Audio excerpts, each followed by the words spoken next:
Oh, I got him. there you go. I think we're good. So let me start the live thing and then, All right, yeah. And get okay, our guys, flag we're ready. good. We're live. Good evening, Somers, and welcome to the Somers Town Board regular meeting, Thursday, March 11th. And if you would please stand and join me in the Pledge of Allegiance. I pledge allegiance to the flag Flag of the United States of America and to the republic for which it stands, one nation, under God, indivisible, with liberty and justice for all. Thank you, and be seated.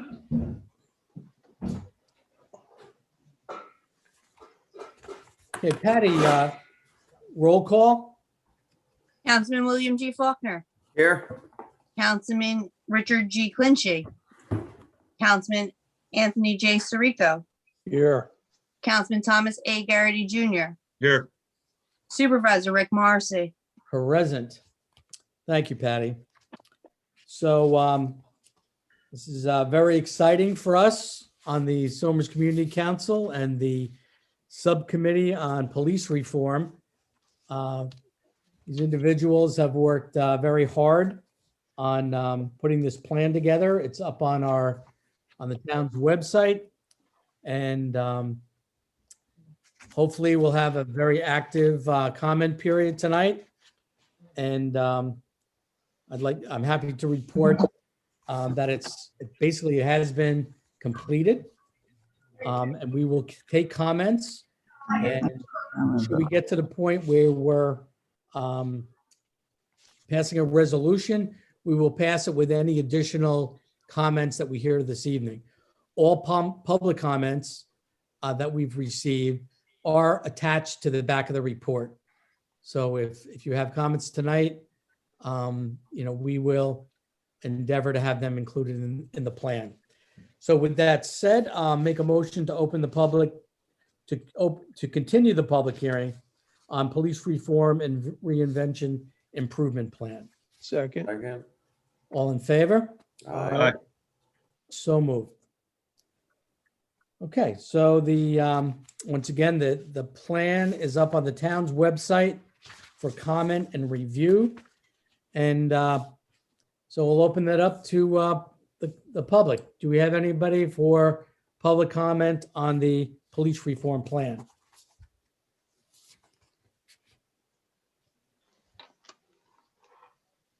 I have no emails or texts. Okay. While we're Anybody- waiting, I will say how happy I was to see, as you just said, Rick. And we all know this, we all know how great our chief and our police department are, but to see all those great letters that we got in and emails, really speaks volumes of, I think some of them didn't understand what we were doing. I think they thought we were trying to change the police versus just, look at some things, but, Chief, you should be very proud, as I know you are, of your police department and all of the great feedback we got from town members. Right, well, I would like to add to that. I think the chief kind of summed it up because he said we can always improve. That's right. And basically that was our approach to this. Yeah, okay, we do have a great police department, but everyone has a bias. How are we dealing with that? Are we getting continuing training? And I think this plan really reflects those concerns. I hope to hear from some of the folks on the board. I mean, it started with an executive order from the governor to do this. When it came down to, the town of Somers, people did not understand what was going on. It's like, what are we doing this for? And so on. However, this has been an exercise in transparency and collaboration. We've worked with the committee. The committee is a subcommittee of the Somers Community Council, which has been in place for, quite a long period of time. That council essentially vets out issues that the town's experiencing with, our vulnerable population. Participants include faith leaders, mental health professionals, the schools, and other members of the community. And so it was just right to have, a subcommittee from, that council to do that. That was your idea, Rick. And, what we were looking at were things like, use of force policy, training, in terms of how our police department is interacting with the community. We're taking community information. We were basing it on statistics. And I think the result was a learning experience for everybody. And they were really understood how our police was conducting, their job and the types of issues that we were dealing with. It's just not, the different types of issues. And you find out that a lot of the things that they're doing is domestic disputes and people that are in need. And, we put the right type of training in that police department to handle those type of things, even before all this was, being talked about. So, I'd love to hear from the rest of the team and what they think and the community as well. Yeah. Okay, any committee members have any comments on the final product? Yeah, I see Charlotte has her hand up. My camera is off for some reason. I think the host turned it off, but just wanted to, to share what Councilman Greco said. But it really was a labor of lots of people, lots of thoughtful people coming together to have some difficult conversations.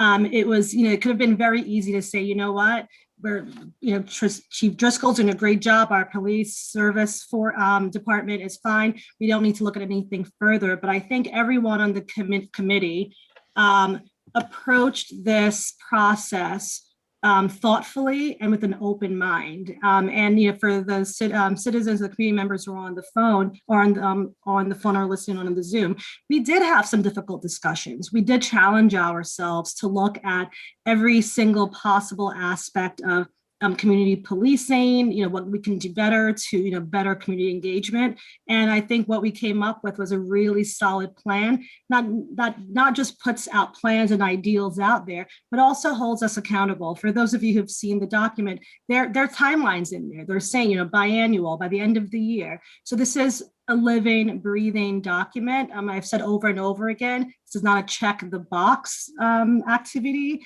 This is something that I think, many of us will continue to be proud of and continue to look at as a way for us to continue to grow this community and grow the way that our police department serves us, and also how we ensure that our police department have all the things that they need to continue to run effectively. So thank you to my fellow committee members for allowing these difficult discussions to be had, for being open and being honest, and just being part of the process of making Somers a better place in just about every aspect. Mhm. And Charlie, we want to thank you for your participation in the subcommittee. Thank you. Thank you. Yeah, Charlotte, you're going for your PhD. Good luck. We'll be calling you Doc soon, right, Doctor? Oh, hopefully in 3 months. That's the Great. plan. Hey, Bruce. That's the plan. Thank Awesome. you. Good luck. Good luck is right. We'd love to have accredited volunteers. If we can get them, yes. But you're stuck with me now, so I'm not going anywhere. You guys are stuck with me. All right. Okay. Great. Okay, any other public comment on our plan from either subcommittee members or the public? Paul, we have anybody? Yeah, one hand's up. New Era Creative. Oh, now it's gone. Now Jack Mattis is up. All I right, don't know Jack, why you it can was- start your I don't know video. why it disappeared. Yes. It's Xed out, unable to start. Okay, try There it we again, go. sir. I've got it. Good evening. Hey, Thank you to everyone who's attending. As Charlotte said, this is a living document. This is just a beginning. It's something that we will progress with and grow with as the police department itself grows. It was a learning experience, certainly, and we finally have some statistics, some numbers that, at least to me, are very meaningful. The department reported a total for 2020 of 6,587 actions or involvements on the part of the department. And they're very, very wide ranging. But the focus of a lot of these reports seems to be on equal and fair treatment for everybody in the community. And when we look at the numbers that the chief was able to furnish us yesterday, we find that on the whole, there were only 28 incidents in the entire year of 2020 involving a quote unquote minority. Only 28, that's 0.1%, which is pretty incredible. It tells us a lot about the community that we live in, that there are, first of all, not a lot of serious incidents to begin with, and that the police are doing a great job, in my opinion, and in the opinion of many who have written us, in helping to control our community and keep things peaceful, keep things equitable. Thanks. Yeah, just to add to what Jack said, because, the statistics are something I was going to bring up during our next committee meeting. The stats that Jack just quoted were accurate, but we must also recognize that there are stats that are missing. There are no stats on traffic stops. There are no stats on loitering included. There are some of the stats that typically have a racial component to it are missing. And so, these stats would be very telling. We as a committee, we recognize that all stats may not be available this round, but there was, to those of you who are on the phone listening or on the line listening, a commitment to providing these stats or keeping track of them going forward. And especially in these areas that we know that tend to have a challenging racial component. So while they may not be available this year, I'm not saying that even if they were available, they would have any sort of negative meaning to them. But for anyone who looks at the document and notices, which is pretty obvious that they're not missing, it is something that will be included in future statistics that are shared with elected officials and so forth. But other than those, to Jack's point, the stats show that in those areas that were not reported, that there did not seem to be a racial component in there. But we'll see when we get the full, what it looks like when we get the full listing. And then the need for data is not to find anyone at fault. It's not to say, hey, there's an issue here. It's in case there is, how do we address it? Right? Data is power, statistics is power. And the plan, that we put together calls on using data, using statistics to make well-informed decisions. But Jack, I'm with you all the way. Okay, great. Okay, any other member of the subcommittee or the public? Yeah, Miss Cody is waving. Hi. Oh, I'm sorry. I just want to I concur with the things other subcommittee members have said in the most part, and what I think we've developed a very good plan, and the thing that I like about it is that it's proactive and it's flexible. It involves the whole learning process that is necessary to move forward and be sort of continue our community being ahead of the curve on dealing with these most sensitive and very present issues in our society. So I think I applaud the work of all of the committee members, because I think everyone has really been very sincere and very committed to supporting our local police for our police service, Yes. and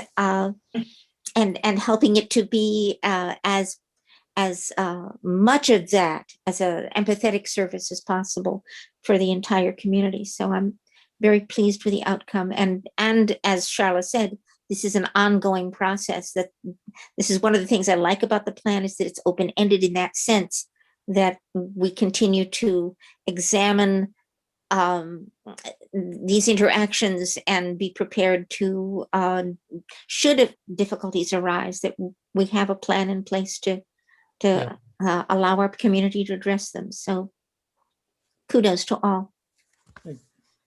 And thank you, Susan, for your participation in the group. It's very beneficial. My pleasure, Rick. Thank you. Paul, anybody there for public comment, or Tom, text, phone? Nothing here. We have a few people that just joined the meeting. Are you guys here for public comment? If so, please unmute and start your video. Well, it's public No, no. comment on the police reform, public hearing. Yeah, I'm sorry about that, guys. That's right.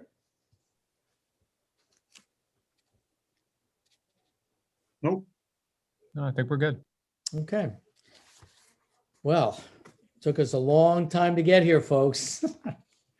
But I think we are here. Our hard work will be finished, at least the first part of it anyway. So I'm going to make a motion to close the public hearing on police reform and reinvention improvement plan. Second. Second. All in favor? Aye. Aye. So moved. And a further, I'm going to propose to authorize the town supervisor to sign a resolution adopting the police reform plan for the town of Somers. Second. All in favor? Aye. Aye. Aye. So moved. Okay. Good once job, again, everybody. Thank you all for your diligent work on this. It was, Yeah, appreciate everybody's work. Good job, Rick and Tony. I know you guys were leading the charge too, so thank you. okay. My pleasure. All right, next item is public comment. I'll make a motion to open public comment. I will second.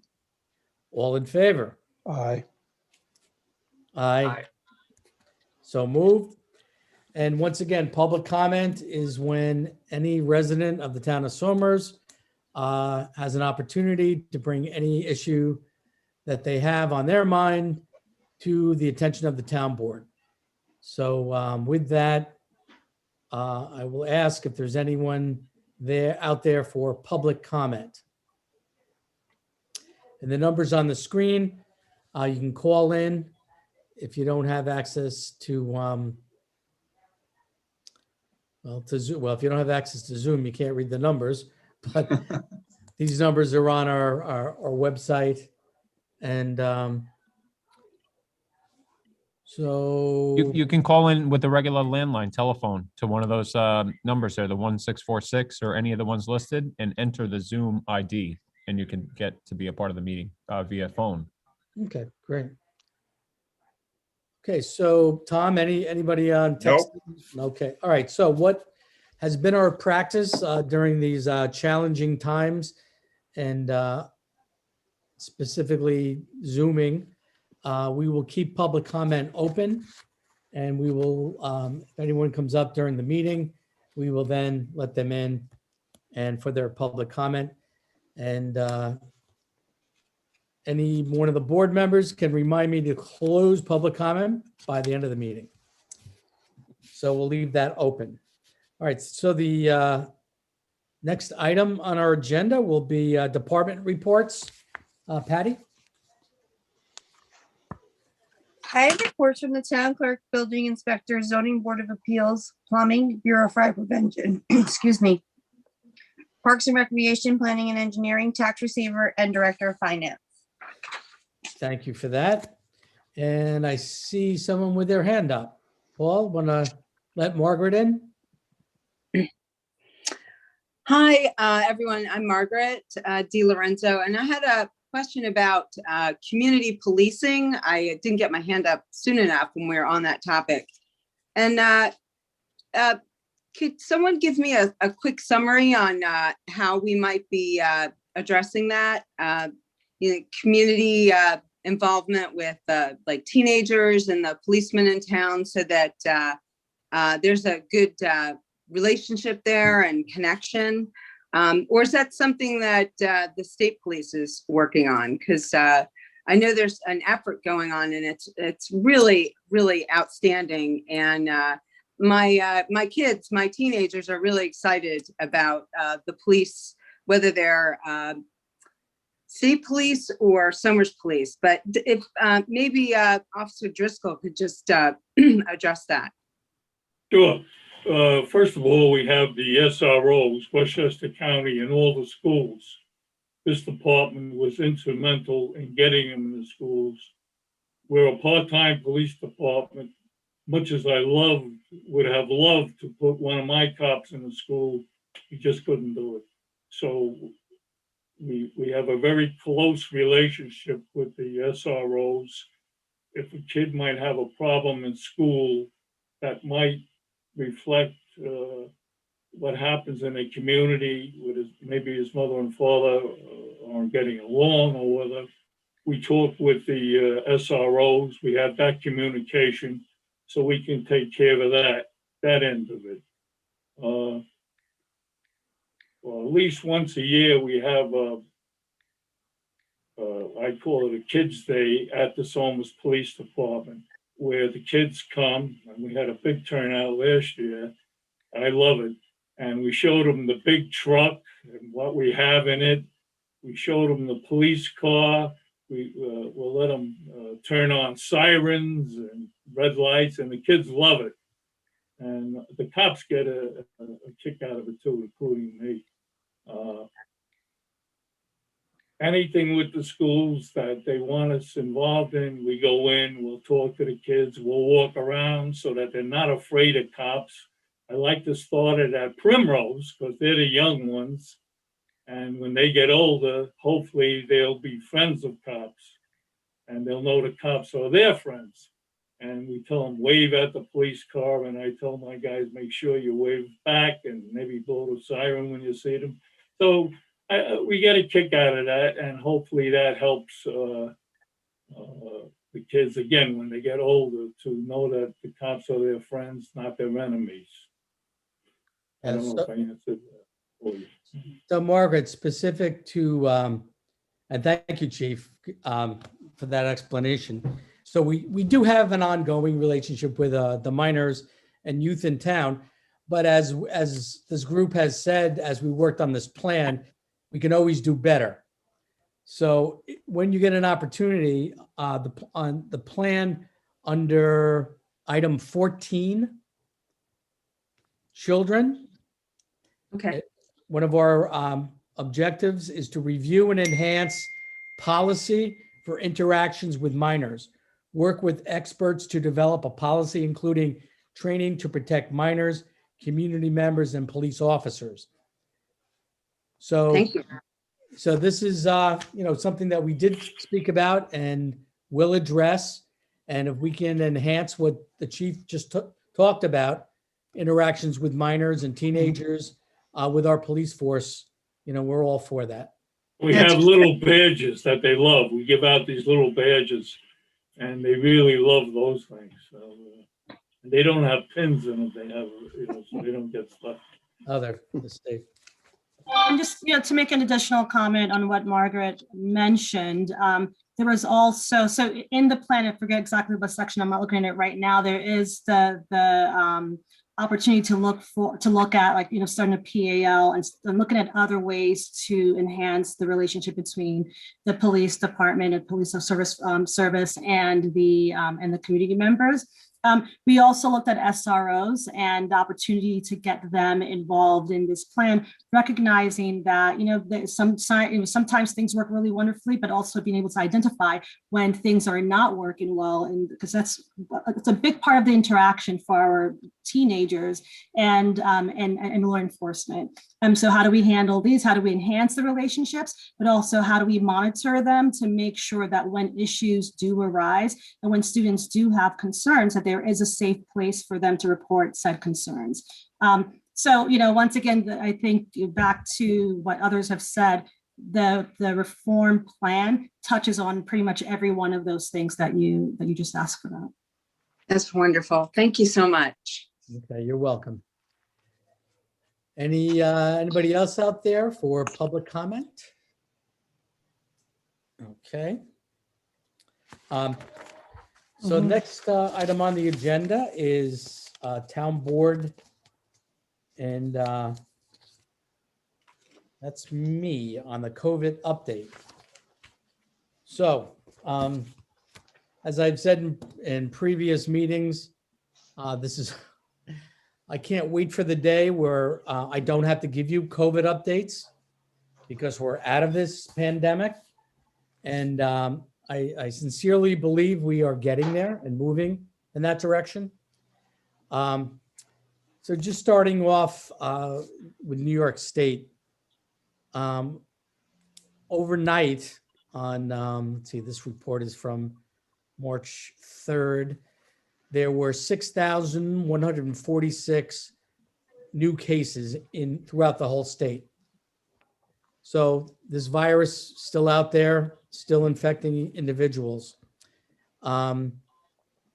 Fatalities in the last week in New York State, 636 souls were lost, which brings the total deaths in New York State to 38,577. And this is why we commemorate these lost lives. The county has some ceremonies. We fly if you see the town flags at half mast, that's in recognition of loved ones that have perished due to COVID-19. Coming down to Westchester, overnight, there were 370 new cases identified, which brings the total in Westchester County of positive cases to 107,587 individuals. Fatalities in Westchester County were 37 last week, which brings the total number of fatalities in Westchester to 2,101. Coming down to our beloved Somers, I'm very pleased to report we only had 4 new cases as of yesterday. So these numbers of new cases a year ago and throughout the summer were as high as in the 50s, 50 overnight, 47, 38. So we are down to single digits. And although we had, the beginning of the week, we had 18 new cases, we are now, as of yesterday, down to 4 new cases identified in our community, which brings the total of active cases to 70. So 70 residents of the town of Somers are now in isolation due to having COVID-19. Once again, this number in the past has been in the hundreds. So we are certainly on the right track. And I do want to commend, parents and individuals who have been following the guidelines, wearing your mask, washing your hands, social distancing. But I specifically want to commend the parents, because what we have really found was a lot of young people being the transmitters. They go out and socialize and come back home, and small gatherings seem to have been the venue for transmission of the virus. We saw spikes over the holidays, obviously, people getting together. But now that the last national holiday we got past was Super Bowl Sunday, not recognized as a national holiday, but it might as well be one. We did not see major spikes after that. So which speaks to, once again, the psyche of our community. We're out here to flatten the curve, to reduce these numbers, and hopefully I'll be here another week, another month or two to say we have no new cases. I can't wait for that date.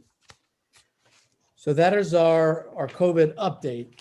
The next agenda item is what is on everybody's mind, COVID-19 vaccine rollout.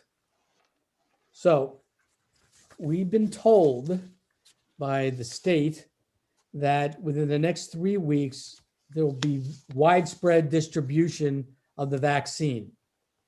Now, we've all heard about widespread sites being set up for COVID vaccines.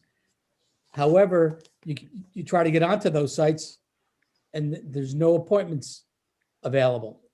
One of my criticisms of the rollout have been you don't even finish vaccinating the 75 plus population, but then you add 65 plus to that number, creating more people trying to get this vaccine while not totally vaccinating the 75 plus.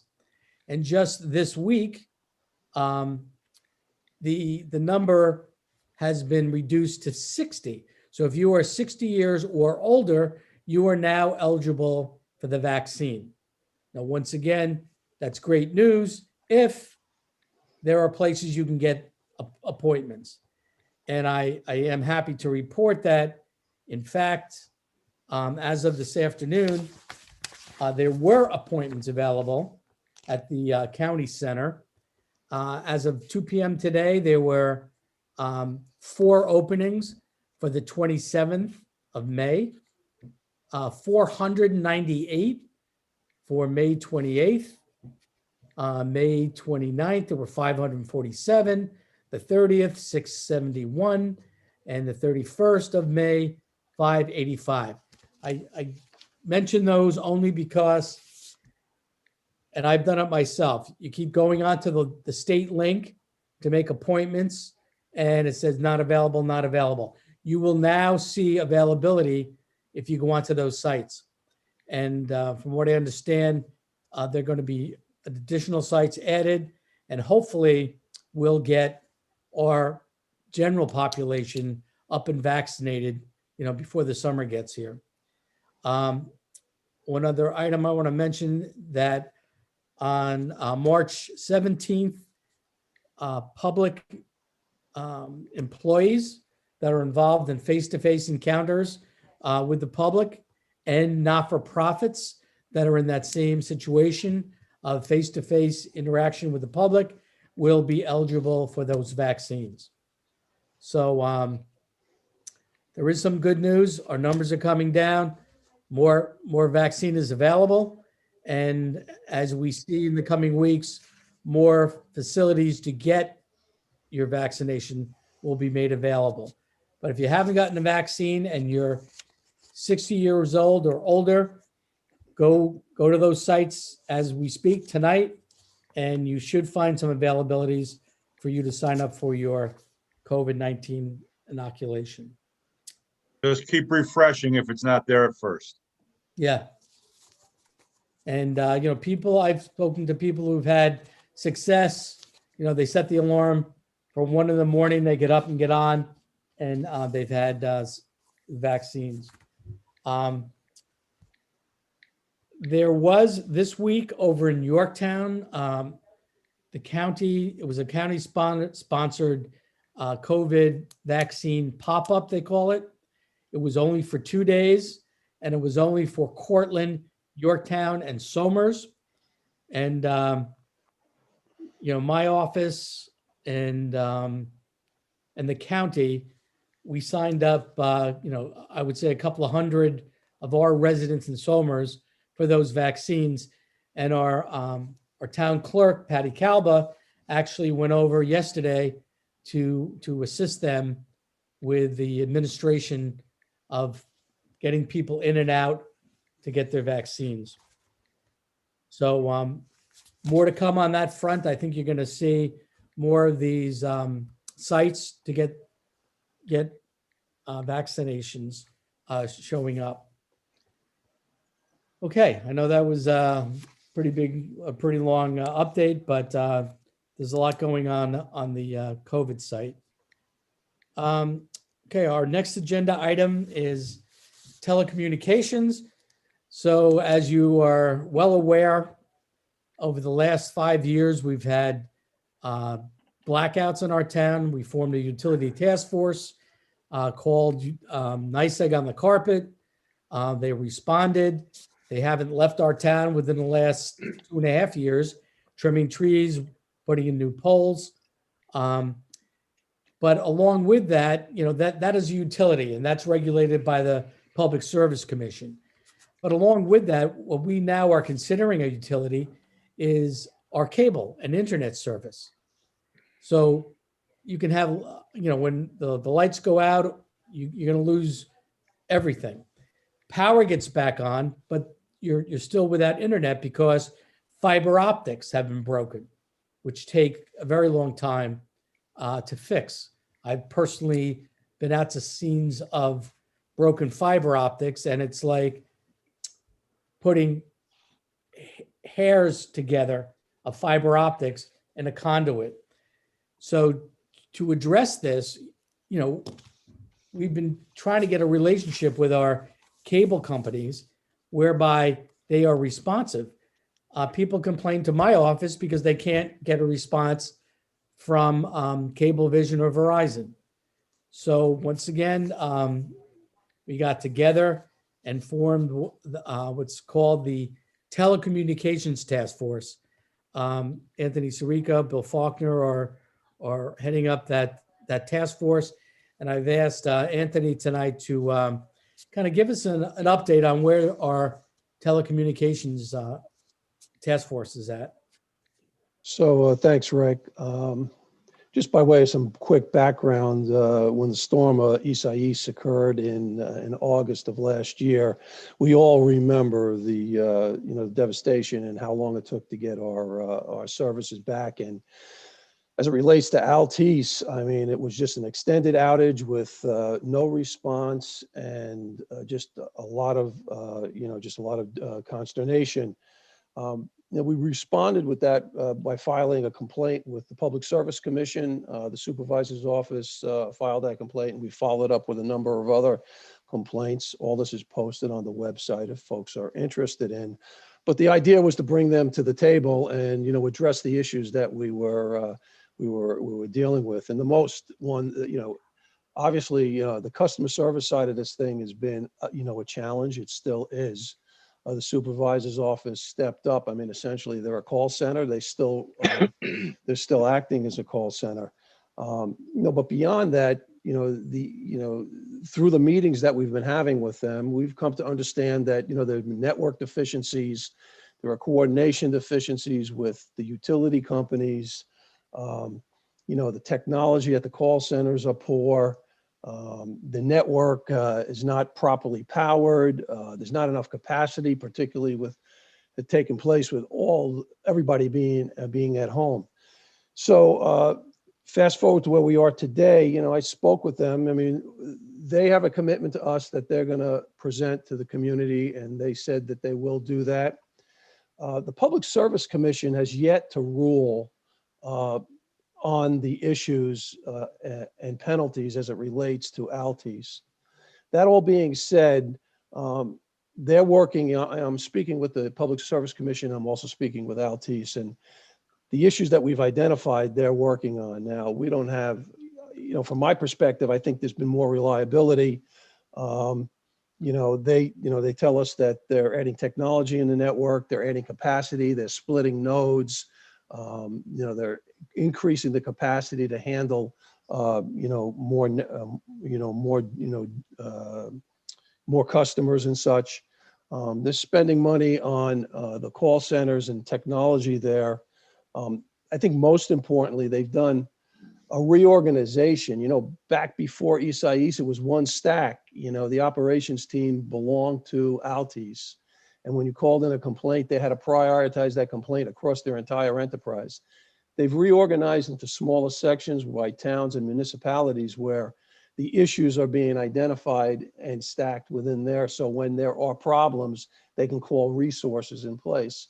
So the idea is that they're going to be more, responsive. Now, we're going to have them, once the Public Service Commission comes out and essentially, explains what, they're going to do in the way of fines and expectations. Altice is going to come before us and will, give us an update on all those issues and some of the things that I've mentioned.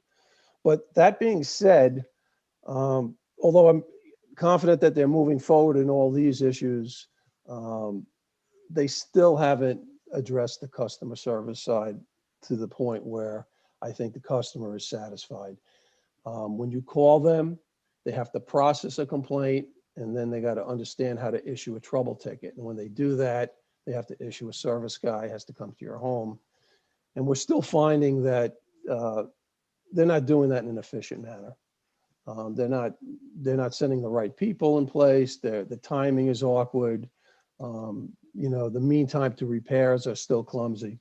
And the supervisor's office is still, running into, acting as a call center. So I think the long story is that I think we've had a tremendous amount of impact, but there's still more to go. And I want to thank the task force, and, Bill has worked on this as well. If you go to the website, you can see something called the Customer Bill of Rights. And maybe Bill can talk a little bit about the Customer Bill of Rights and some expectations that we see that we would like to have that company behave with customer relations. And I think that's where we need a little bit more work to be done, but I think we've laid it out for them. Bill, why don't you talk a little bit about that? Sure, thanks, Tony. And yeah, the Customer Bill of Rights is just some documentation. The idea was that it would be some documentation so that we can talk to it when we talk to these service providers, and that it would give our citizens and their customers some leg to stand on. Previously, their archaic and minuscule credits, if you can call them that, were in place. But to the earlier points, in order for you to get that credit, you're going to have to wait online, 2-3 hours to receive $3.17. That's simply not equitable, and that's one of the things in our mission to correct. The other thing I'll just add also is that, unfortunately, there's still some misinformation out there that's vexing us. Just yesterday, it was brought to my attention that someone in town, someone we all know and like, was posting on social media that they happened upon a Verizon truck and asked them, hey, why can't you serve my community? Why can't you serve my neighborhood? And unfortunately, and this is where we have some more work to do, the line worker told the citizen, well, the town won't let us progress any further with Fios or Verizon internet service. So everybody on this call probably knows that that's not true, but we've got a bit of perception to contend with that is hurting us, and we will contend with it and we will fix it. But as you can imagine, it's unhelpful to the cause. So I just take two things with regards to that. They're not expanding their fiber optic network, they being Verizon, because it's not cost effective for them to do so. But there are certain nodes around the town that sort of border areas that have fiber service. And so it's not geography based. If you're in one of those little areas, maybe that are in Somers, but border, let's say Yorktown, you may be able to get, fiber optic service to your home. You can't get bundled service, which includes, a video, TV and the like, but you can get internet service. And, but they just, they have a business model that essentially says that they're not going to build into this, into this area right now. We've been trying to set up meetings with them. They have not really capitulated. And I think that's something that we need to work on. There's one other thing that I wanted to mention, though. I thought you were going to go with this, Bill. I mean, even with Altice and having some of the problems that are chronic and extended, people should go to our website. Our website has a link to the customer service, the Public Service Commission, where you can file a complaint. So if you call us and you tell us this is great, we can use that as leverage to bring Altice and some of these other guys to the table. So it's important that you document that with us. But if you go to the website, you can do that. You would be helping us if you filed a complaint explaining your situation. So let me just leave it at that. Okay. Thank you. Thank you, Tony. Hey, Tony, can I ask you a question? Yes, sir. So on the NYSEG task force that Tom and I were on, the original attitude of NYSEG in the meetings we had was very defensive. Well, you know, we're doing the best we can, and it's a hard job, and we can't control the weather and the trees and all that. That really didn't change, I didn't think, until the CEO, Carl Taylor, maybe Tom knows more about this than I do, you know, said, yeah, we can do better. I mean, the obvious, can you do better? If the answer is no, one meeting we said, if the answer is no, then let's just stop the meeting. We're wasting time. Don't tell me you can't do better. And then things have fallen in place. It's not perfect, but they have placed emphasis, better customer service, helping the town, responding in ways to fix problems and make it better. So my question is this: at any time for any of the cable companies you've been dealing with, has their attitude changed to, yeah, we got to do better, we're hearing, we got problems? Because they are dinosaurs that are going to just be extinct, I think, at some point in the future, because of all the different wireless 5G technologies. People are just going to cut the cable. You know, everybody, few people under 30 in the city, they don't really have cable. And they're not going to do it here either. And if I could, I'd get rid of Cablevision if I could. So anyway, I was just wondering, have you experienced that at all with them as I Well, croak my way through this question? No, I think they've been more responsive to us. They've assigned one or two people. So if I call, like I called the other day, he gave me a rundown. When the supervisor's office calls, you know, they go off and they channel that down. But they're still close to the vest in the sense that they're channeling all those requests through one or two people.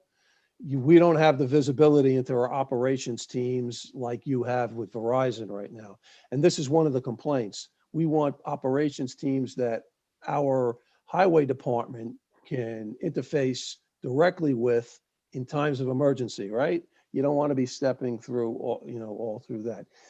They have improved their interfaces with the utility companies, right? When a pole goes down, so does the fiber service, right? But they were sort of had a system where, you know, one guy had to talk to another guy in Altice, and then they would dispatch an operations team. Well, they've simplified that. They got these guys talking together. Now, I don't know whether that's going to work better. It should. So we'll see. But the answer is yes, but not as clear. There's still more to go. I mean, there really is still more to go. One other point that Rick had mentioned, the utility companies are totally regulated by the Public Service Commission. So that's a big hammer, right? And that exercise that you and Tom went through was a 5-year exercise, because they went through that and they weren't up front, and finally through a couple of storms and a lot of proactive, communications with the Public Service Commissions that you and Carl Taylor, I think, did change the attitude of the company. Well, they fired the other guy and they put Carl in. So he was a change agent, right? He came in and said, hey, look, we're going to come down here. We're going to listen to you. And so, Tony, have we had any communication with Altice or Verizon CEOs? No CEOs. No. Yeah, I don't think they really care about customer service, and I think eventually that's why they may die. We called, they were unavailable for comment. Yes. Everything's channeled through their regulatory areas or their municipal sort of public relations teams. But I think, we've been told, I've been promised that once they get through the Public Service Commission, and we'll set up some meetings, they're going to have some of our operations teams, in front of us.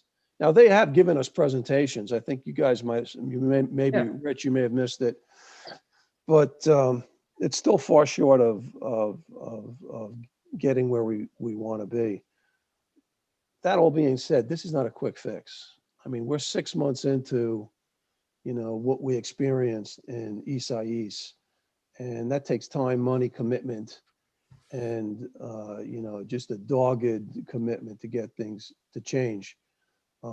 They're trying to manage an older network and repair all the problems in it while they're simultaneously trying to overlay a fiber optic network that's going to roll out over the next few years.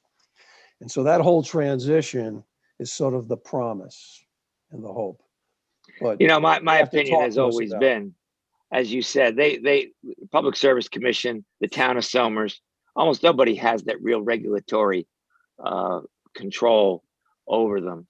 And I think that's a loophole in the law, as you know, I've said many times. And I think until that loophole is closed, I don't think that you're going to see the type of common sense improvements that I think the consumer wants to see and I think deserves, because in effect, it is a monopoly to almost to the extent that NYSEG has it. NYSEG gets them, you know, the license to deliver electricity. No one's going to compete with that, because otherwise you'd have all sorts of systems all over the place of different electrical systems. This is almost the same. It is a necessity. It should be regulated, in my opinion, like a necessity. And they obviously don't want that regulation. I understand their point of view, but I do think that's a loophole that's above us. We'll have to do, and you guys are doing fine, you know, on the local level, but it is above us.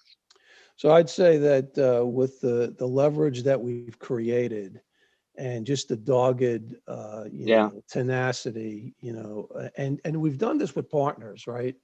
We're working with the other towns, right? North and south of us and so on. And we're organizing our complaints. We've been active. The committee's been active with the county, right? Amy Pauling wrote a big report. We participated in that. I personally wrote information to help, facilitate that. So I think it's a long process. Yeah, it is. Given your views, I think Richard Clinchy for governor. Well, there might be an opening pretty soon. There you go. On that.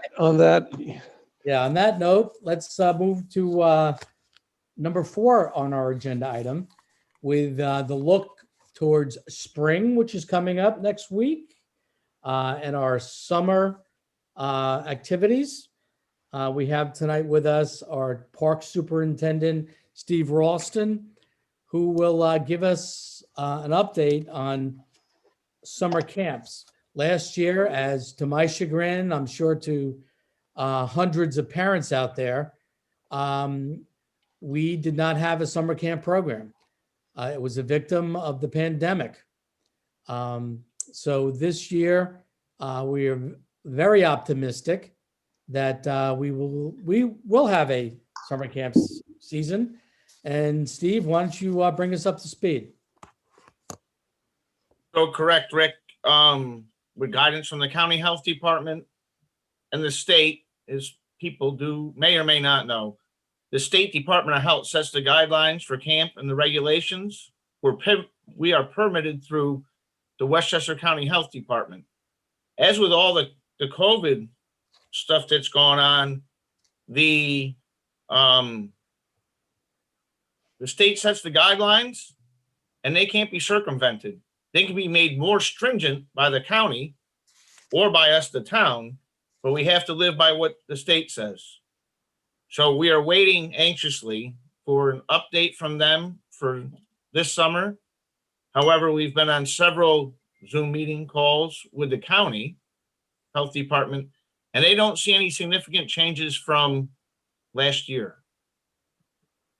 Therefore, we can have camp. It will not be like it traditionally is. Because of the requirements, we have to make significant changes. One of them is with travel and the recommendation, not in the logistics with travel, we can do our day camp, grades K through 7, traditionally K through 6, add a grade. Our travel camp, with everything that's going on, is still not something that we can actually do safely or logistically provide. As far as camp goes, if you want me to just point out the few differences, we don't have a rain site, So if it's raining, we're gonna have to either make a call in the morning or early dismissal or late arrival, similar to snow days in school. We're not gonna do trips as I noted for travel camp, all trips, day camp, everything has to happen here on this site, which is Reese Park. One of the restrictions is we can't commingle with anybody. The campers in their own groups can't commingle with the other campers. Everything has to be exclusive to our own. One impact to the community for that is traditionally we've allowed residents to come prove their residency. We take their information, they get a bracelet they can use the playground during camp hours. With this, if we don't have exclusive use of the playground for the camp, our campers can't go in the playground. Our campers can't go in the library. Our campers can't go up to Van Tassel. Campers will be placed in a group of 12 to 15. Those 12 to 15 children cannot play with other campers. They can't play games with each other. They can't play against each other. They have to stay 15 feet away from each other. The campers in the group can intermingle. However, if we have a group of 12 and say 10 don't come for some reason, those 2 have to stay together all day long with the same staff. So as you can see where I'm going here, we're gonna make the, yes, I don't know why Paul the video's not on, but I share your sentiment, Rick. I see here. We have to, the parents will not be allowed to park and walk their children in, and the parents will not be allowed to pick their children up they're not allowed on campgrounds. We're gonna have to do a drive-through. As the children arrive, we have to take their temperature in the car. If it exceeds 100.4, they must take their child with them. They cannot leave their child at camp. So there's a whole process of health check and drive-through drop-off and drive-through pickup. The chief's on, he was gracious. We had an idea of how we think we can safely do that in the mornings. He came, he gave us his nod of approval of the way we're gonna try it and put it out to the public. To the point about staff, we basically have to double the amount of staff. We used to have, our ratio has to be 1 counselor to 12 children. We used to put groups of 24 to 30 to 3 counselors. Now we have to have 2 counselors to 12. So, I mean, there's a whole, we're gonna be able to do it, and we are gonna do it, or please, we can do it. But it's not gonna be yet the same as it was when we can do it the way we're accustomed to. So Steve, you mentioned groups of 15. So if you had a group of 15, 2 counselors would not be adequate. 2 counselors to 15 is adequate because the ratio is 1 to 12 campers to 1 counselor. We can go up to 15. Okay. We can go up to 15. We can't exceed 15. All right. We're concerned about staff. We're going to need 50 to 60, which foreseeably, traditionally, we have up to 400 children here. The camps that did run last year never exceeded 100. Most of them were 50 to 80. If we're anywhere back in the hundreds, it's a whole different ball game. Mm-hmm. The thing is, because they don't want us to share staff. So if we have 1 counselor, 2 counselors to 12, but 1 happens to be sick and not come in, we're still in ratio. If we have 15, then we have to find another counselor to put with that group. Those are all internal logistics. These are not subject to interpretation. This is from the last county health call. This is the way things have to be run. This is the way we have to write it. We have to write the health plan. And as you know, Rick, it has to be reviewed and approved. Right. Um, And we have to submit it to the state, right? To our New York. we submit Forward Plan it to the county health department. Yeah. Department. You know, when the campers are here, they have to have their own supplies, their own balls, their own art supplies, their own everything. They carry it with each other everywhere they go because they're not allowed to share and touch. So where some restrictions are being relaxed with other things, for this, it hasn't been relaxed yet. The word from the county health department is don't expect it to be. All right. Certainly, if it is, and we hope it is, we will relax it when we're allowed to. Of course. I don't know. I sent to Kim today. I don't know if she got it out to you all. We did the draft publicity notice. We want to try to be as transparent as possible when people are registering, that they understand what we're all up against. Steve, is this similar to what the schools are doing? I mean, is there continuity between how public education is going on and how they're handling it within the context of the school district and what they're asking you to do? From what I understand, yes. The kids come in, they go in their classroom, they don't intermingle anymore in the lunchroom, they don't intermingle in the gym or the auditoriums. Their desks are 6 feet apart. They can stay with those kids at recess. They can't go and play. It's to my understanding, that's similar. To my understanding, that some of it's more stringent. I mean, every person that comes, we have to record their temperature while they're still in the car. I understand. And take them from the car to their group, but they're not allowed to be more than 6 feet. They have to be 6 feet from a counselor at all times.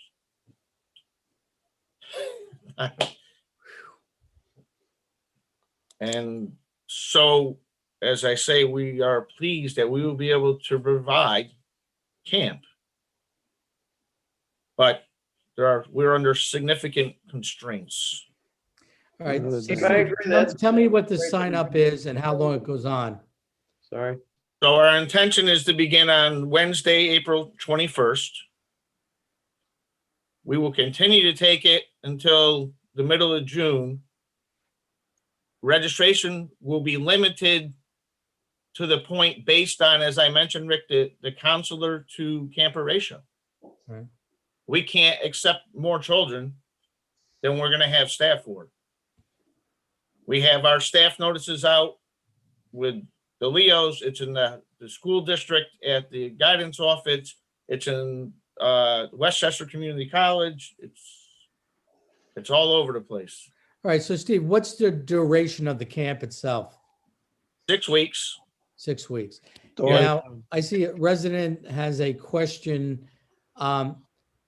Logistically, if can a family sign up for a few weeks and not the whole season?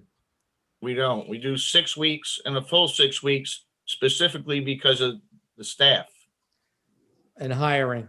and hiring. Yes, it comes logistically nightmare. Because everything then, it almost becomes a second camp and you have to redo everything for the 2 week increments. Right. No, it's, So it's June 28th, Rick, through August 6th. okay. I know. And this is not the Somers camp that we're known for. These restrictions are, very, very difficult. And like you said, the numbers may be limited by the number of staff we can hire. So, We had a call the other day about the masks, and one of the restrictions is the campers are required to wear masks at all times unless they are providing in an athletic field game, if they were out playing kickball per se, for lunch and for mass breaks. But at all other times, if they're doing arts and crafts, if they're sitting quietly, if they have to wear their mask. well, And somebody said that I'm not going to send my children. We should, unfortunately, it's a decision you're going to have to make on your own. As I mentioned, we can't circumvent the rules. We don't, whether or not we agree mhm. or we like it, we don't, there's no way around it. And we all know that we have a good record here And they inspect us just the way they do restaurant. Rick, you know best of all how it happens. And to date, we have a good name at the health department. No, it's unfortunate that, these restrictions are in place, but they're there for a reason. I started off the meeting with the COVID report, our numbers are coming down for a reason. But this might be a sad commentary, but, the camp you're saying is up to 7th grade this year? Traditionally, it's entering 6. We felt that we should add a grade because we're not having Tusker tracks, and that's that next grade where you're kind of right in the middle.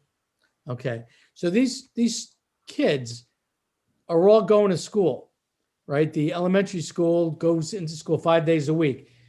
These kids are already regimented to when they are in school, when they are at their desks 6 feet apart, they are wearing masks. And the only time they take off their mask is when they go out and play or when they eat lunch. So, basically this is an extension of what they know to be in school. And, they look around, they see other people wearing masks all the time. I mean, I said it's a sad commentary, but look, we're in the midst of a pandemic. And the fact that, this year Somers can offer, any type of camp. And let's hope we get a response from the younger kids that can work. And hopefully we get our numbers so we can have a maximum number of campers for the 6 weeks of our camp. Yeah, Hey, Rick, traditionally we take the CITs, the 15-year-olds. This year, unfortunately, a CIT is considered in the ratio, but they are not allowed to supervise children. So it's hard to even hire a 15-year-old because it would count against the 12 to 15 in the group, and they don't count for supervision. There's all kinds of nuances and regulations and guidelines. And one of the things, Rick, is because they have to stay with the same staff all day, we can't have the after camp extended program because Right, kid. for every kid, you'd have to have the same counselor with them. It becomes financially not doable. So we added a half an hour in the morning earlier than we used to for drop off. We start drop off or pick up a little earlier, but our traditional AM, PM extended time to provide extra daycare is it's compromised. Right. Well, I don't want it Steve, even to sound that I hate to try to, it just sounds so negative, and it won't be for those that come. We will make it enjoyable, but I want to be transparent about what we are up Right. against. Well, I do have to say, Steve, that you've really been on top of all these regulations. I mean, we got close to trying to have camp last year, but the governor held off his permission until it was too late, till we already canceled our season. So at least this year, we have a good shot at having a successful camp season. And and if we do, it's because of your diligence and, not only keeping up with the governor's regulations, but, we are regulated by Westchester County Department of Health. And the fact that you keep in close contact with them and abide by their regulations, puts the town in a good standing. So, Hey, Rick. Yeah. Just one thing, build on what you said before, just finishing up a high school basketball season. The masks, you're right. Kids get used to it. And the masks were not nearly as big a problem as I thought they'd be. You're going every day full court. You're playing games with intense games on the varsity level with masks. And there was never any sense of you just did what you had to do. And They kids really adapt. accommodated. Even early on, there was a thought by Section 1 that there should be mask breaks during the game and everybody takes them off and gets a breather. Nobody really found that necessary. And that was really surprising to me that people did get kind of used to it. So I think you're right. Kids do it in school. I don't think that'll be the problem with summer camp. Obviously, it's summer and maybe the heat will become a problem with it. But that's not the as much a problem as I really thought it would be for any kid playing a sport or just running around. So if there's any good thing, because there's not a lot from what Steve's report is, I think that's one of them. And all the other ones, while we don't like those regulations, those restrictions, and it takes a lot of fun out of what should be a fun summer, they are necessary, they are good. And like he said, we'll just make the best of whatever those regulations are. They're there for a purpose. And we'll give the kids the best experience they possibly can to have fun in the summer. Right. So Steve, we're going to have you come back around registration time and tell us how much fun. So yes. Well, hopefully I can tell you in a month when registration's about to start that we've received guidance from the state and they've relaxed some guidelines, and then we'll be transparent again and we won't have to be so restrictive. Exactly. Let's hope. Keep our fingers crossed. Well, there's a hope. Awesome. Thank you, Steve. All right. Thank you. Thanks, Steve. Thank you. All right. So we are up to Parks and Recreation. There's one item here. Request approval to purchase a John Deere mower and tractor in the amount of $44,600.59. This is off the state bid contract to replace the 1992 Kubota and 1994 tractor. Yeah, we really get, I guess we really get our money's worth out of our equipment. Funding will be able to be covered from personal and contractual lines within the department budget per memo dated from March 3rd from Steve Ralston, Superintendent of Parks and Recreation. So I make a motion to approve the purchase. Second. Second. All in favor? Aye. Aye. I think you got So 4 moved. seconds. There we go. Okay, under personnel, current vacancies on our Affordable Housing, Assessment Board of Review, Partners in Prevention, and upcoming vacancies, Architectural Review and Parks and Recreation.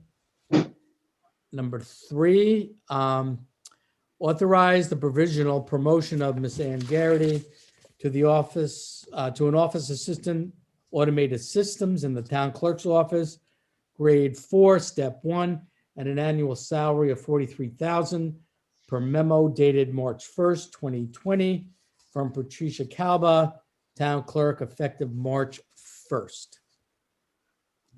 So I'll make a motion to authorize the hiring of Ms. Garrity.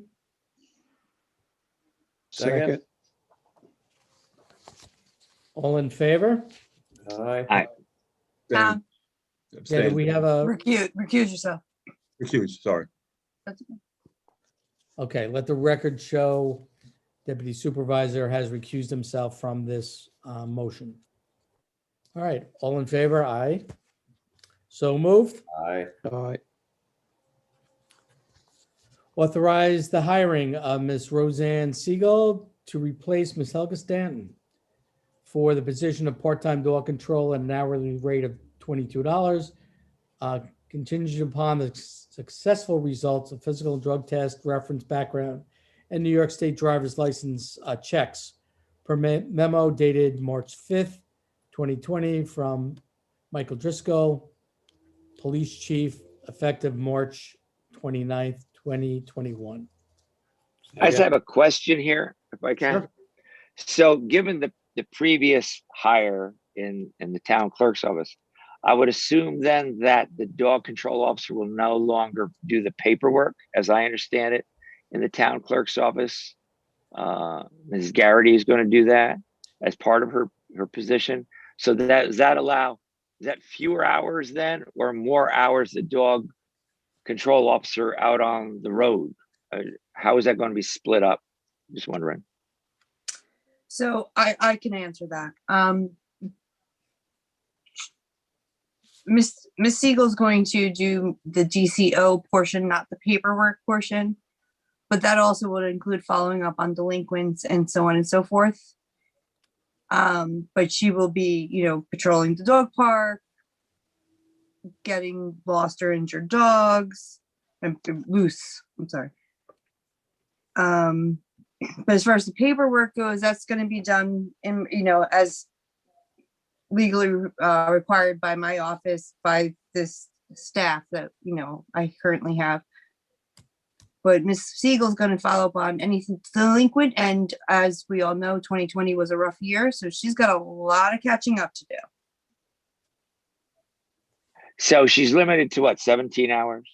Yes, So those hours will be catching up on delinquent, not in the office doing the paperwork because the new hire is going to do that. Do I have that right? that's correct. But any delinquent dogs, dog complaints, so on and so forth, that's her purview. So she'll do some of that in the office then? Or would that She- all be out on the road? No, she will have to do some of that from our office. We took the dog control phone is in my office. All of her files will be in my office.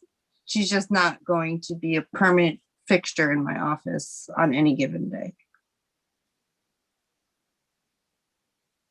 I hope I answered some of that.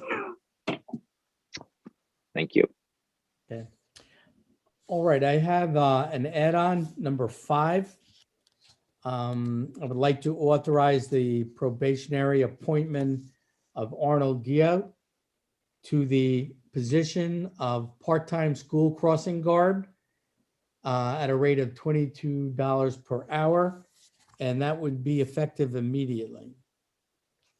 So Arnie, as you know, came from our highway department, retired, and he just can't stay off his feet. He wants to come back and work for the chief. So I know the chief is going to be very pleased with this appointment. And it frees up his officers to get on with public safety efforts in the town. Is the intention for him to do it both at the middle school, intermediate school, and at Primrose and the high school, where I know there is a police officer there sometimes? Is that the idea? He's going to do both, and so a police officer Yeah, he's will going need to do, neither? he's going to do all the schools. It works out. Okay, But so I that, appreciate it if we do appoint him. Because it does, So as we- the supervisor say, it frees up a cop from that. right, so there won't be a cop at either place, as there has been a cop at both places. No, except when he can't get in, we'll. Yeah. cover it. Sure, gotcha, thank you. All right, so I have a motion to authorize the appointment. Do I have a second? Second. All in favor? Second, yeah, sorry. Aye. Aye. Aye. Thank you. Okay, so moved. Okay, consensus agenda.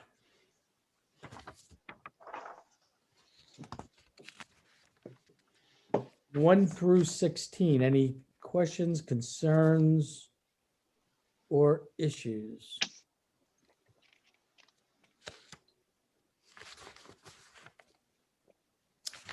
Okay, hearing none, I'll make a motion to adopt the consensus agenda, items 1 through 16. Second. All in favor? Aye. Aye. Aye. Aye. So moved. And I will last call for public comment. I have nothing. Paul, anything? Nope, nothing on this side either. Okay, so I will make a motion to close public comment. Second. All in favor? Aye. Aye. Aye, so moved. Okay, our next scheduled town board meeting will be April 1st, 7 PM, and it'll be a town board work session. And Tuesday. now we move to the entertainment part of our agenda, where we normally would have announcements, but during these troubled times, there's not a lot of happening. So I will call upon our town clerk. You have any entertaining facts for us tonight, Patty? Well, I'm not sure they're going to be very entertaining, but so yeah, I try to find something good on this day in history for my fun fact when need be. And we discussed COVID a lot today, but last year, March 11th, 2020, the World Health Organization declared COVID-19 as an outbreak. The COVID-19 outbreak was a pandemic. So it's been a year. And I will add that by stating a year ago today, March 12th, was our last in-person town board meeting. Wow. Yeah, That they right? said in unison. Wow, yeah, it's been a year. Holy cow. Jeez. Yeah, that is a not so fun fact. No. No. Thanks for bringing us down, Patty. Go find another fact, Patty. Well, I was going to share that in 2011, the earthquake and tsunami hit Japan, but I figured Yeah, that no, was Yeah, stick with our last meeting being a year ago. COVID theme. All right, well, Paul's showing us where we I'm not gonna used, end on a tsunami or a pandemic note. Paul's showing us where we used to sit. Cecilia Morrissey and her dance crew came in first in a New Jersey dance competition this past weekend. Congratulations. Awesome. How old is Cecilia Morrissey? She is 8 years old. Oh, fantastic. Oh, already. Wow. Fantastic. Yeah, it's scary. Everybody's getting ready for St. Patty's Day at the Sirico household. Tarico, that very Irish name. Yes. Hey, Oh, With look, his Sirico. green tie. I His get my green tie Tony on. Sirico. Tony O'Shea. In some circles, I have to. Tony Osirico, yes. Yeah, But so hey, the March celebrate Madness is is here. coming Irish up, huh? on St. Patty's Day. What's that? March Madness is here. So Well, it's Duke good, is- right? Everybody's going to Indianapolis, all teams. Spring training's going on. March Duke is out, though. Yeah, yeah. And I'm He just doesn't gathering have it by this your, year. I'm gathering by your earlier comment that you may not have been as successful as you would have liked tonight. We're not answering that question. We may have lost the game and we lost the voice. So both kind of went, but it was a really good short season with an excellent group of young men who I really love. Good. I feel. Awesome. All right, then. I would like to wish everybody a very happy St. Patrick's Day. Everybody is Irish on March 17th. Thank you. Erin Gobra. That's There it. you go. Richie Sláinte. McClinchy. Launcha. Sobra. Okay, and with that, I'll entertain a motion to adjourn. Second. All in favor? Aye. Aye. Thank you, Aye. everybody. Have a So good one, moved. everybody. I'll see And you. good night, Somers. Good night. Thank you. Good night, everybody. We. Hi, Paul, Patty.